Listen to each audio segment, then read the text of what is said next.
شكرا لكم شكرا لكم، فحبيبتي قتلت.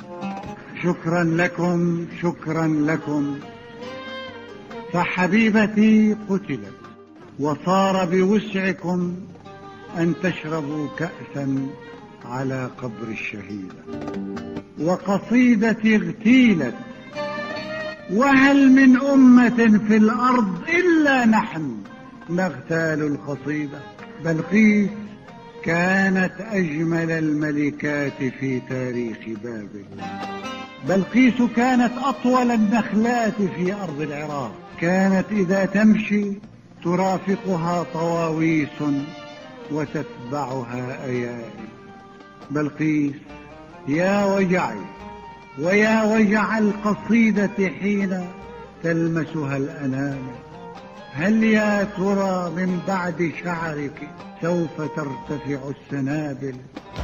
يا نينوى الخضراء، يا غجرية الشقراء، يا أمواج دجلة تلبث في الربيع بساقها أحلى الخلاخل.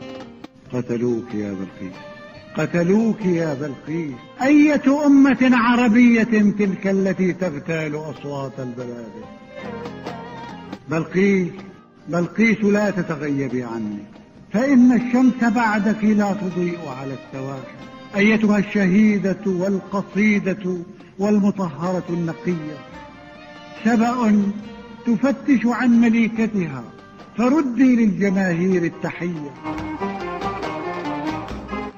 يا أعظم الملكات، يا امرأة تجسد كل أمجاد العصور السومرية.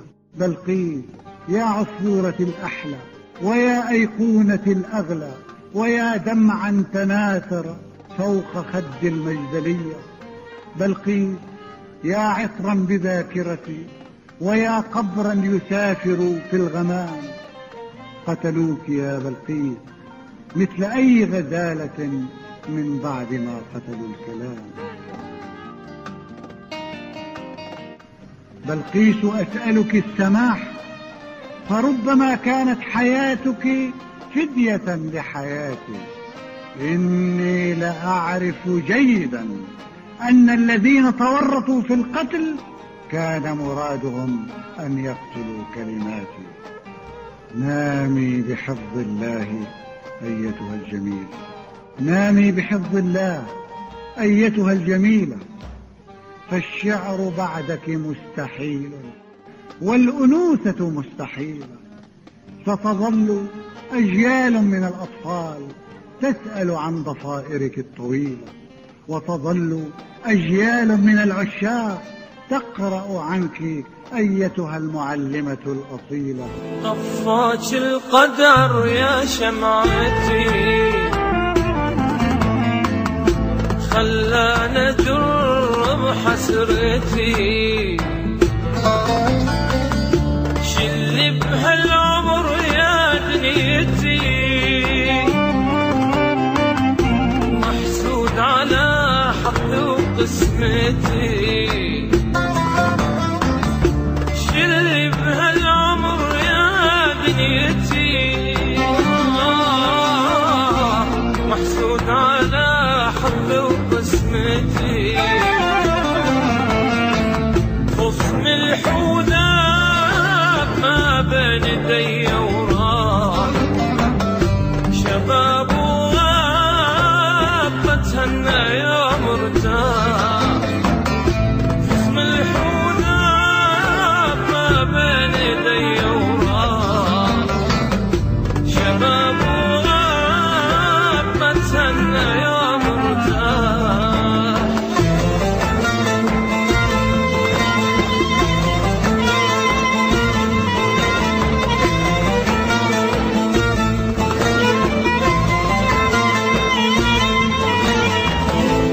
يا شمس الدنيا والقمر،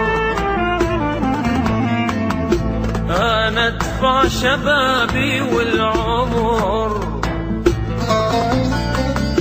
لو يرجع ضمه واعتذر، ويشوف ايش سوى بي القهر.